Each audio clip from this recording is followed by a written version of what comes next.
Pour la plus grande joie de ces Soudanais, le Conseil militaire et les représentants des manifestants ont trouvé comment transférer le pouvoir de l'armée aux civils à l'issue de nouvelles discussions qui ont duré moins de 48 heures.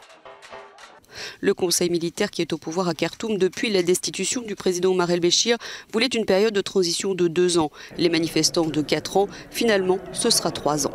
Le représentant du Conseil militaire, le général Atta, a précisé que les premiers 6 mois de cette période transitoire seraient consacrés à conclure des accords de paix avec les mouvements rebelles dans l'ouest et le sud du Soudan. Madani Abbas Madani, un représentant de l'ALC, l'Alliance pour la liberté et le changement, fer de lance du mouvement de protestation, a confirmé cet accord et expliqué qu'il y aurait 3 structures, un conseil exécutif, un conseil des ministres et une assemblée législative.